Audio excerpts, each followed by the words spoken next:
videos and to have the close focus clearly, you have to pre-focus it. So you focus, make sure you get the green. This is what they call, this camera has tracking focus. When you set it to tracking focus, it will track the movement, but only in the camera function, not in the video function. So you have to pre-focus your video shot first and then take your video. Now the video will be clear as long as you don't move the camera distance from the subject.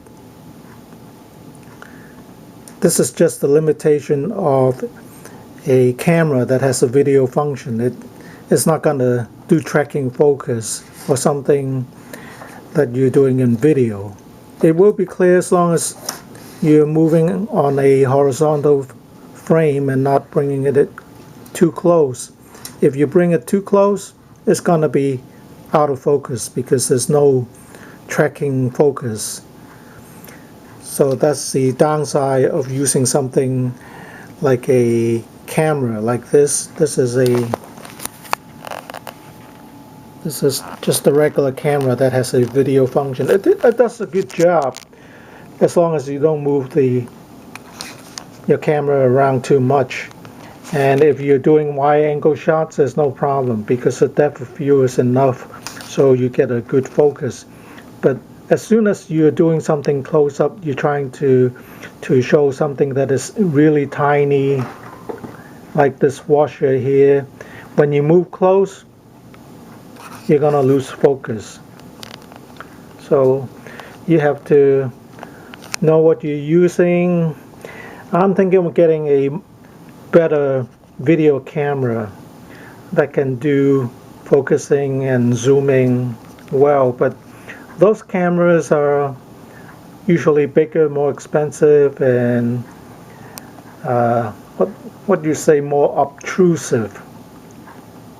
People will notice that you are using your camera. So I generally use.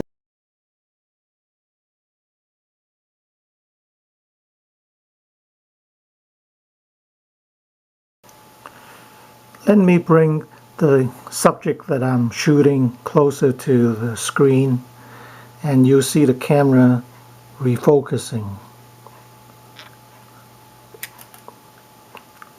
So it's very sharp, even though maybe it's 2 or 3 inches from the lens here. There's a certain point, of course, you won't be able to, oops, it's not what you're thinking. This is just a magnet.